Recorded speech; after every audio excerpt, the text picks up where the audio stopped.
Hello, readers. Imagine this. You're walking through a quiet forest.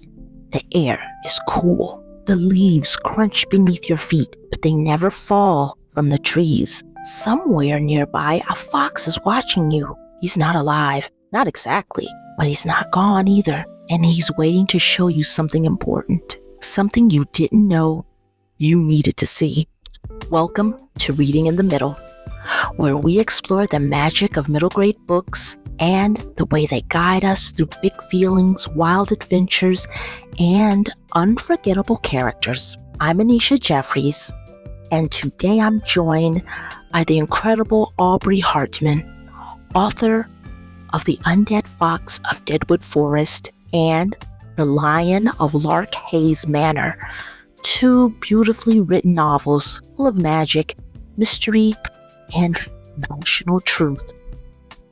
In this episode, we talk about foxes and forests, bookish girls, and winged lions, grief, friendship, and why fantasy stories sometimes are the best way to talk about real life. So, if you've ever needed a little courage, a little comfort, or a little magic, this episode is for you. Let's get into it.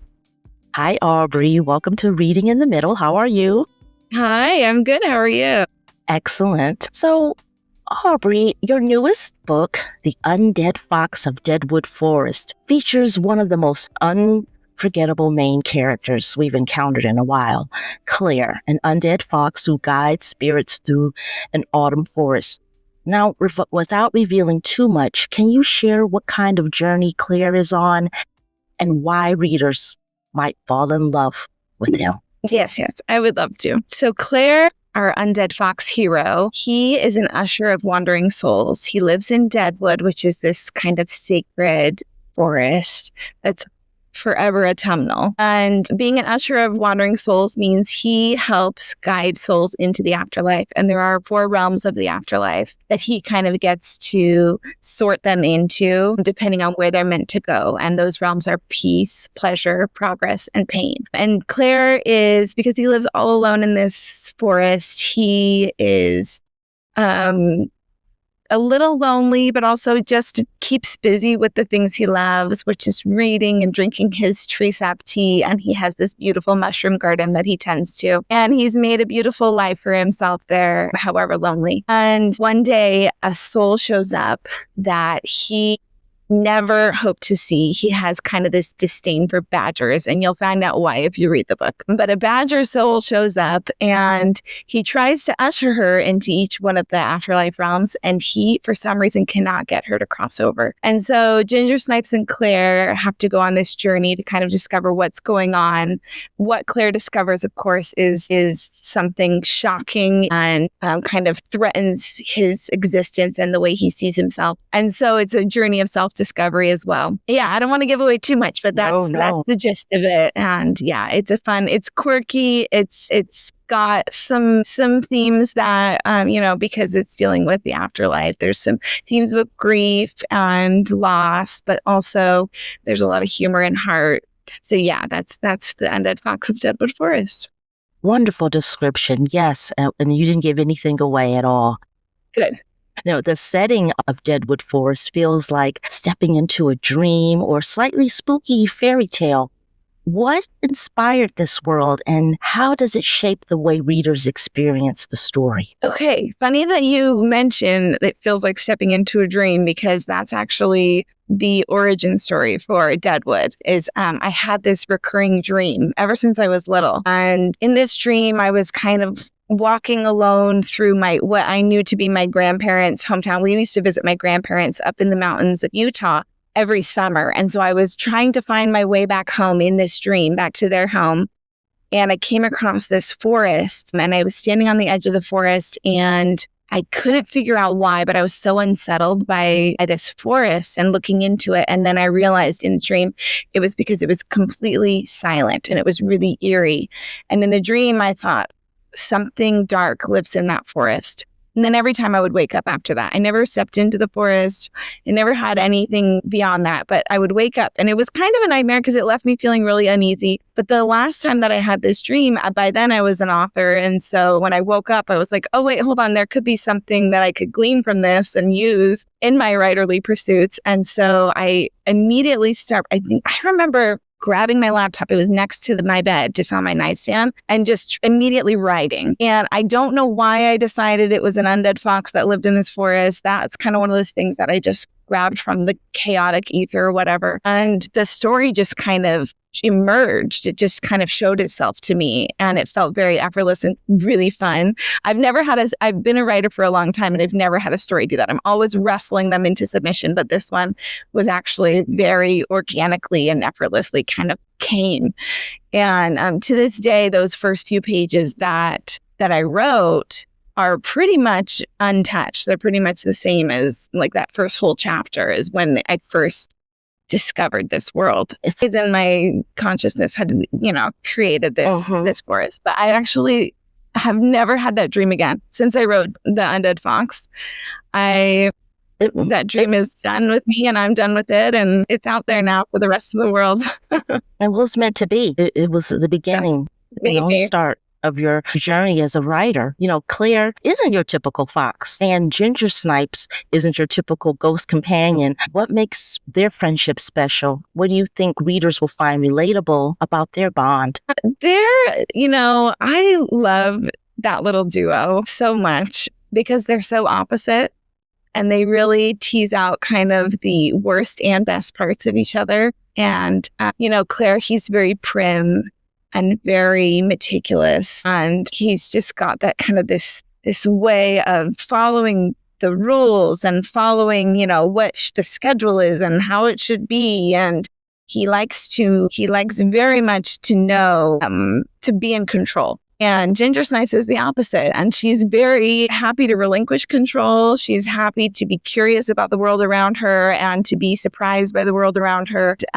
So in that way, when they go on this journey with each other, they're really able to, they have these funny moments where they are really getting on each other's nerves. And then they have moments where they are able to help each other see themselves in a kinder light as well, because they can see the beauty in each other that they're not able to see in themselves. Yeah, they absolutely can. And your characters and your stories are like that. They're like quiet heroes, right? The Lion of Lark Hayes Manor, one of your books, that's another magical adventure. But this time, that book is about a girl who meets a winged lion by the sea.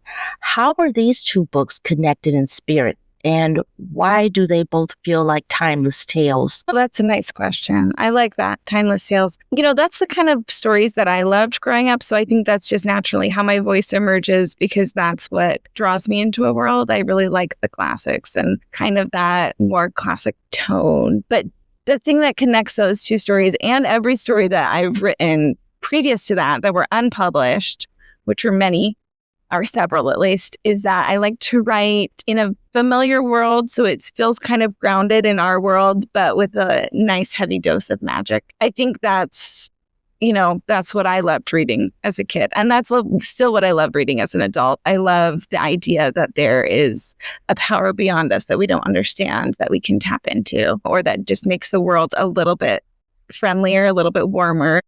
Yeah.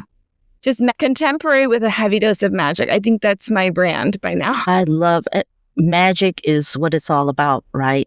Mm-hmm. And you also write about brave kids. And as I mentioned, quiet heroes and big emotions such as grief, loneliness, and wonder. Why do you think middle grade stories are the perfect platform for exploring these kind of feelings? Well, if that's not what being a kid is all about, I don't know what is. I have a 10-year-old and a 7-year-old and a 3-year-old, but my 10-year-old in particular right now is going through that kind of phase where the emotions feel a little bit bigger, the stakes feel higher. And, even on a daily basis, she is feeling the weight of her world and our world and I think it's really important that kids learn to process those things and that they learn that they are okay to move through those things. They're okay to feel those things, that those emotions will not stay with us forever. And they're normal and beautiful in some cases, whether they're hard or wonderful ways that we feel. And I think that allowing kids to explore that through literature especially is important because it's kind of them seeing themselves in characters that they can relate to. And then at the end, they see the characters triumph. And so they see that, it's all okay in the end, whether it's what we imagined for ourselves or not. And it's kind of, I love to say that the reason I write is because books are cheaper than therapy. And I think it's the same reason I read. This is true. It can help us kind of move through whatever life throws at us. And kids are, they go through a lot more than we think they do. They do. And, we don't know what goes on at school. I think about sending my kids to school and I still feel that angst that I felt when I was going to school, because here you are having to go spend 8 hours a day with 30 people that may or may not like you, may or may not get you in the classroom in this like tiny community. And it's just this little, it's like this little community that we throw them into that we like expect them to just thrive in. And it's not all roses, especially when we get into those grades, the middle grade grades, 4th through 7th grade. So yes. Anyway, my whole point is I think kids need as much support as possible to see heroes that they can relate to and heroes that feel, like you said, quiet sometimes. Sometimes they feel like not the typical leader that you'll find in a fantasy book or even in a school. They can see any kind of kid, whether they're a big personality or not, triumph in their life. Great, because it's always about, in middle grade, like when we were young, so that was my whole world, right? That was my world. And so I can see how that can become heightened, when you're in that world. And sometimes when you find stories that you can relate to or that can take you away from whatever is going on in that world, it's great. And also it's a refuge, right? Yes. It's something like that. And your stories do that. And I've read both books and I must say that they do that. I would have had these stories growing up, but I had, The Lion, the Witch, and the Wardrobe, those are, Narnia books. Yeah. So, and I love those stories too. Now, I totally agree. Yeah, escapism is just as important as anything. Just feeling, for a minute that you can fall into another world and that can help us when we have to re-enter our own world to feel like, okay, my problems were not as big as I was imagining they were. I can cope. What's wrong with escapism sometimes? Nothing's wrong with that. And so, without spoiling anything, the Undead Fox delves into what it means to move on and what happens when we're not ready. Why is it important for you to explore this emotional journey? Oh, you just asked a really poignant question. I didn't talk about this too much, but so when I was writing The Undead Fox of Deadwood Forest, I was actually... my third child had just been born. I started it right before she was born. And so then by the time I was like 3 chapters in. So she came into this world and she threw us for a huge loop because she was born not breathing. We actually ended up staying 2 months in the NICU and finding out that she has a host of medical issues, and she ended up needing a trach and a feeding tube. I don't know if you know what a trach is, and the listeners probably, a lot of them don't, but it's a breathing tube in your neck. And so we had no idea that this was the world we were going to be thrown into. And I brought her home, and all of a sudden, instead of, with my other 2, that newborn phase, I was just sitting in a rocking chair eating M's and nursing them and just living my best life. And then now I brought her home and I was suctioning out her airway every 15 minutes and trying to just keep her alive. It was like all hands on deck trying to keep her in this world. And that was for about a year that she was really fragile. And our life was just turned upside down, as you can imagine. And for the whole family, it was a scary time and a time of huge sacrifice. And that's kind of the theme of this book, right? Is that Claire is met with this new world that he does not want to accept. He does not want to accept that this is going to be his reality. And I think for a lot of special needs moms of special needs kids, that's a grief process we really have to go through. It doesn't matter what your child's disability is. It's all of a sudden you have to accept that this is your new world and this is going to be your new life. And so that snuck its way into the book. By then I kind of had already, I didn't know where the story was going by the time my daughter was born. And that became the story. So. Well, thank you for sharing that. And I know that readers will find, like, if for you as a mom, going through that process or going through that situation, I feel that they can still relate to whatever situation is given to them and reading your story. I appreciate you sharing that because, Because, too, for a lot of kids, they are not in control of a lot of the external elements of their life. Whether they have to move or they have their parents get a divorce or, whatever it is. Part of life is just that radical acceptance of, okay, this is my new situation. How am I going to deal with this? How am I going to accept it? And how am I going to thrive? Absolutely. And reading a story, books can help you navigate through that, right? It's just, that, like you said, it's part of, it could be therapy. I find reading books, that's why I have a ton of them. They're stacked up to the ceiling, but it does help. And it's therapeutic and also helping to guide you in life, and how to be able to accept things that come your way, right? And your stories, they're filled with mystery and magic, talking animals, and also heartfelt moments, right? What kind of reader do you envision curling up with your books? Say that one more time. What kind of reader, what? Do you envision curling up with your books?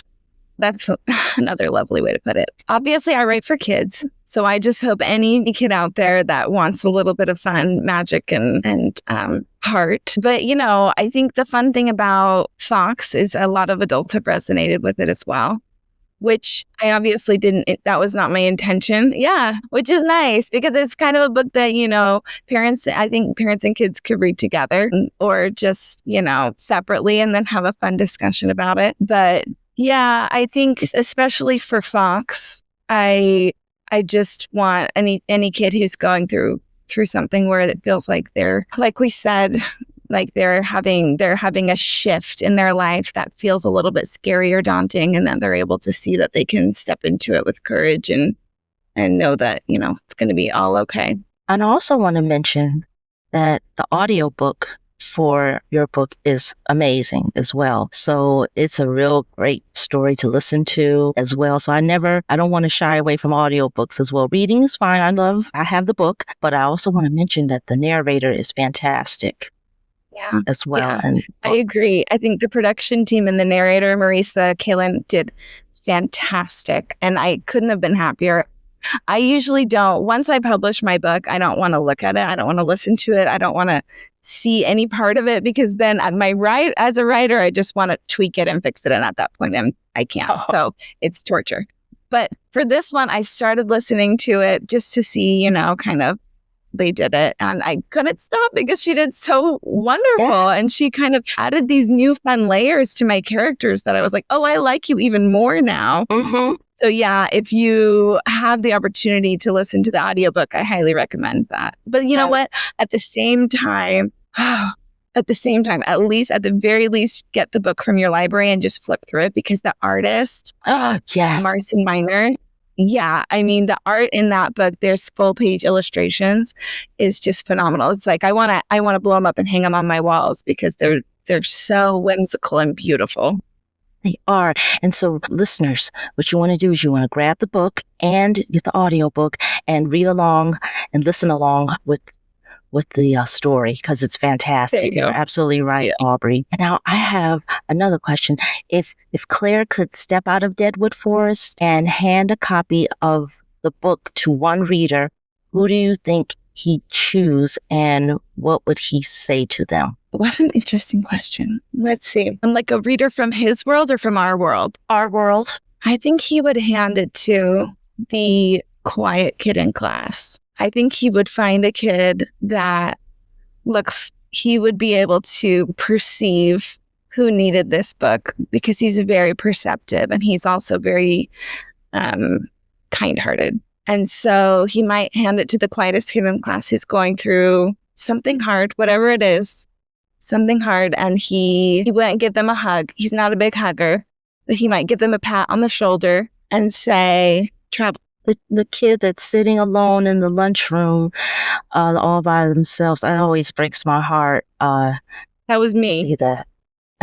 Oh, see? That was me. That's why I write for those kids, because that was literally me in middle school. Now, kids changed over the summer going from elementary to middle school, and I didn't. They got cool and I didn't. So I was kind of left in the dust, and I was like the kid who would wander into a teacher's classroom and say, can I eat here today? Because I didn't have anywhere to eat. I know. But you know what? We survive it. We all have those stories in middle school. We survive it. And we do it by reading. Absolutely. You hear that, listeners? Okay, yeah. Aubrey. I have a quick fire round for you. This is a lightning round. And the first thing that comes to your mind when I ask you this question, you ready? Okay. Okay. What was your favorite spooky book as a kid? Oh my gosh. It was that one. Oh my gosh. I can't think of it. Oh, Wait Till Helen Comes. Who was the author? You recall? I don't. I barely remembered the title. I don't know. I don't like spooky stuff. As an adult, I don't. But as a kid, I mean, we all read the Goosebumps and there was the other one that had like an eyeball, the monkey's paw. I don't remember those were short stories that I read a lot of scary books growing up. I don't know, self-torture. No Stephen King books? I read one as an adult, but that was too spooky for me as an adult. I know those aren't children's books, listeners. I was just saying sometimes. Yeah. But some kids, they have a high tolerance for that stuff. Just not me. Okay. Which woodland animal do you think is the most underrated? Underrated. I love foxes, but I think those are appropriately rated. People love foxes. Underrated. I love squirrels. I have squirrels in my backyard. This is a lightning round, so I shouldn't be telling stories. But I have squirrels in my backyard that I like to hand feed. I've gained their trust, and I feed them little nuts. And some people don't like squirrels, but I just love them. I do. I love them. Yeah. Unless they are I have a garden, and then they wreak havoc over it. Then they're cast. Yeah, I'm like, What's the best fall snack? No debate. Pumpkin cookies. If you could haunt one location, where would it be? The library. That'd be a menace. So, Aubrey, what's next for you? Any new magical worlds or characters we should be looking? I can't say anything yet, but I do have a new project in the works. I can't say anything other than I have a new project in the works. I'm very excited about it, and I'm still cranking away at the writer's desk. And so hopefully you'll see an announcement from me soon. And that, and I want to know, so where can listeners find you if they want to follow your work, connect with you, or just say how much they love Claire and Ginger Snipes? Check out aubreyhartman.com. And that has my email and anything that you want to connect with me on. And then I also have an Instagram. That's where I'm online most. Not really super active at any of the other platforms. But on Instagram, it's Aubrey_Hartman. Yeah, it can get kind of sometimes overwhelming with the other platforms if you have to almost stick to one or two. I can't do it. The social media thing, I'm barely active on Instagram because I kind of need to have that face forward platform, but the rest are just life sucks for me. So I try not to spend too much time. No, well, that's why we're here at Reading in the Middle to help promote authors such as yourself and make sure the work is I appreciate that. Yeah. Most definitely. So, Aubrey, I just want to thank you again for being my guest on Reading in the Middle. Listeners, please, please, please, please, please, whatever you do, go to your library, go to your bookstore, and get the Undead Fox of Deadwood Forest. You will not be disappointed. It's such a marvelous book. I enjoyed it. I mean, just got through it in one night. It's so great. And I want to thank you, Aubrey. You are so great. Thank you again for being on my show. Thank you so much. Thanks for having me. A huge thank you to Aubrey Hartman for joining me today and for giving us magical stories that gently guide readers through grief, friendship, courage, and the wonder of imagination. Before we wrap up, I want to take a moment to share something Aubrey wrote on her website that truly resonated with me, and I know it will with many of you too. She says, "Take them to a library. Don't censor the books they want to check out, even if it's silly or in a different language. Even if it's way above or below their target reading level, allow the library to be their place of autonomy and exploration." Wow. As a librarian, a podcast host, and someone who believes deeply in the power of story, I couldn't agree more. When we let kids choose their own books, no judgment, just joy, we plant the seeds for lifelong reading. Aubrey's words remind us that reading isn't just about skill, it's about freedom, connection, and fun. Whether it's starting a book club, putting out snacks, or just letting a child curl up with their latest library find. These small moments lead to something big, a community of thoughtful, joyful, compassionate readers. So thank you, Aubrey, for your books, your wisdom, and your voice in the world of middle grade literature. And to everyone listening, don't forget to subscribe to Reading in the Middle wherever you get your podcasts. Thanks for listening, and as always, keep reading, keep feeling, and keep sharing stories. Bye-bye.